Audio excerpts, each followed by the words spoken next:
Hey, happy day. So I started reading this book recently, and it's called Your Body Speaks Your Mind by Deb Shapiro. And it's about understanding how your emotions and thoughts affect you physically. So I'd like to read to you from the introduction because it really aligns and resonates beautifully with my philosophical approach to treatment. And yeah, so page 4. Human beings are extremely good at inventing unbelievably complicated pieces of technology and stunningly beautiful designs, at understanding detailed scientific theories, or producing majestic musical compositions. As a race, we have developed and continue to develop our mental and creative capacities beyond every limitation. But there is one area where our understanding falters. This is in relation to ourselves, in particular to our own bodies. Although we can tour outer space and surmise how the universe began, we are unable to agree on how the body works. A great number of different approaches to understanding the body have developed over the last few thousand years, each totally valid on its own, yet differing vastly from the others. In the West, most people believe that the body is a thing, a machine that needs to be fueled with food and water and exercised in the hope that this will stop it from going wrong. We greatly enjoy the pleasure the body gives and works hard to keep it looking good. If something in this machine goes wrong, then it can usually be mechanically repaired. Difficulties are cured with surgery, radiation, or drugs.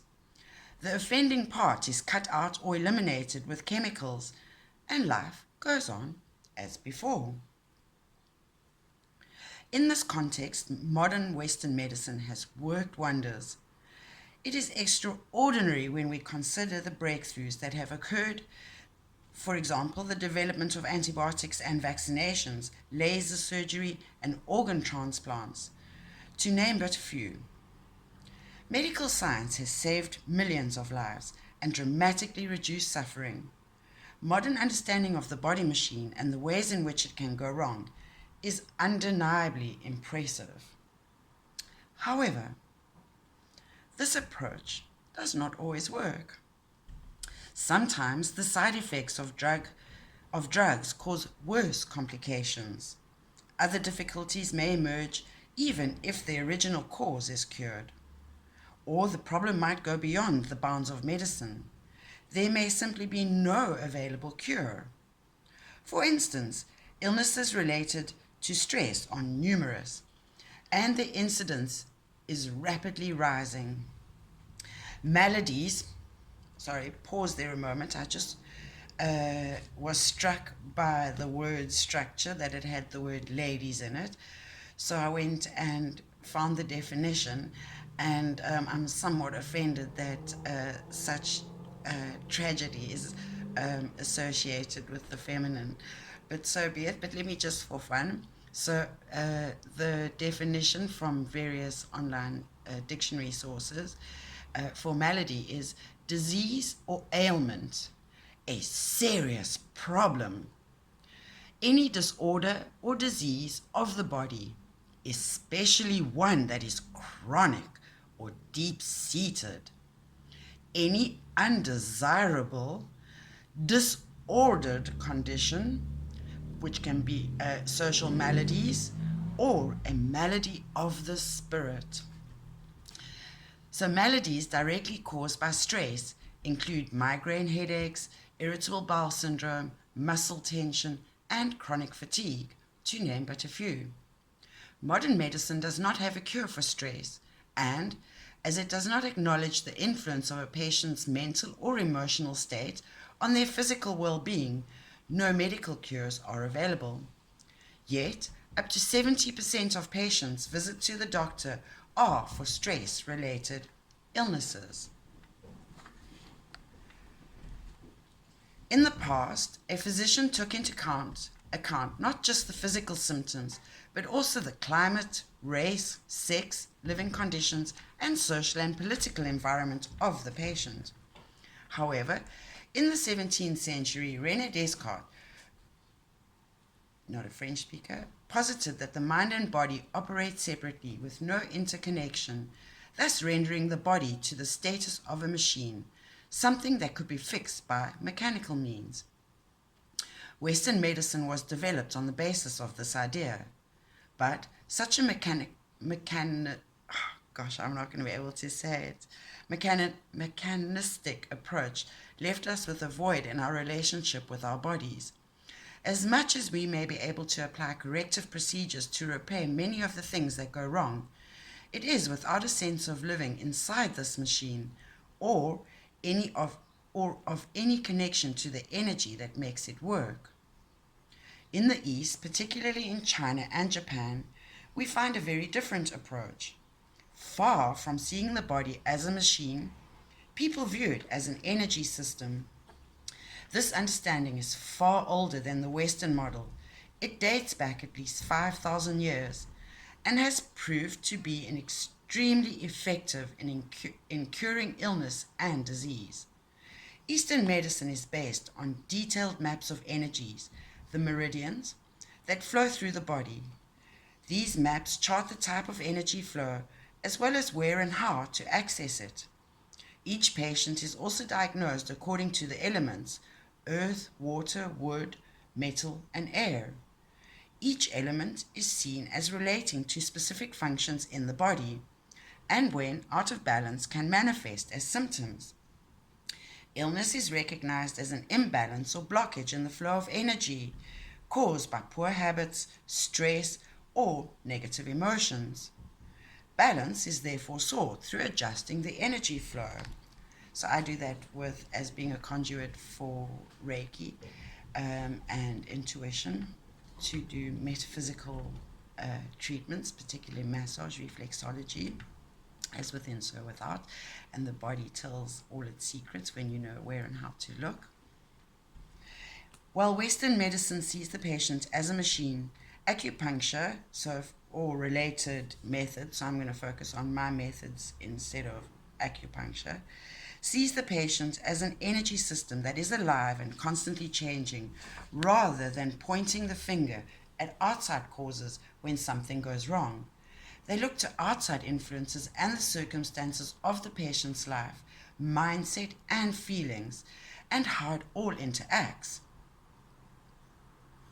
And then Ted Kapachuk, in The Web That Has No Weaver, he highlights the difference when he explains that a Western doctor will ask, what X is causing Y? Whilst another may ask, what is the relationship between X and Y? There are also cultural and religious factors that help to explain the development of the Western approach to medicine.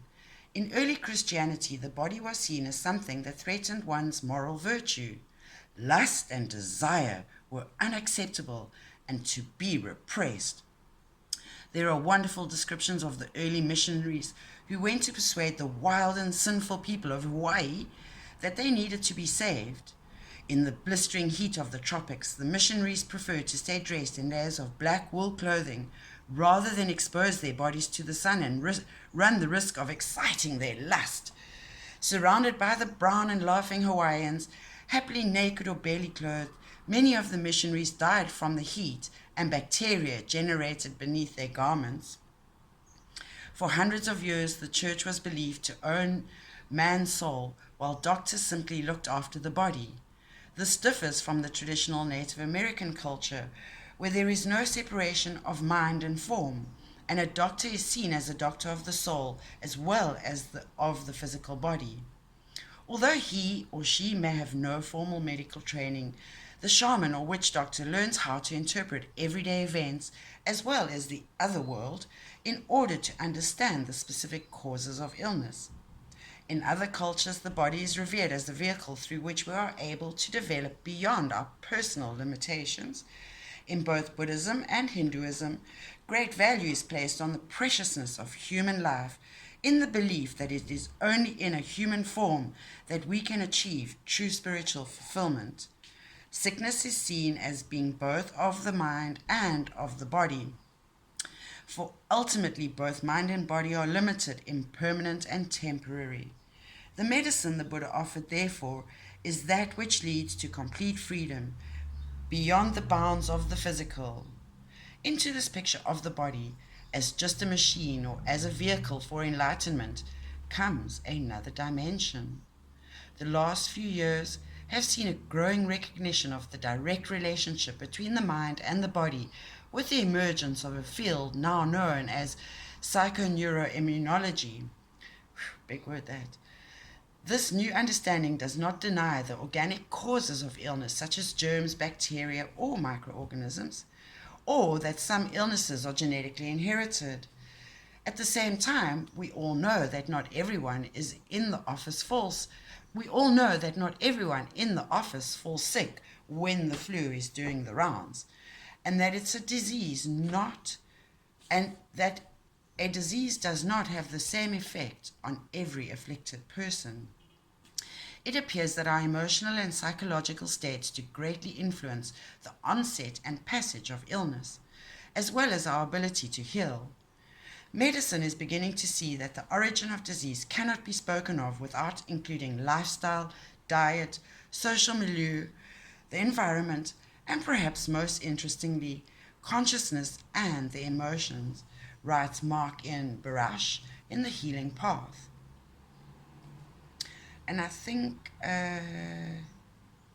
they talk about integrative medicine, which takes into account the whole person, not just the symptoms.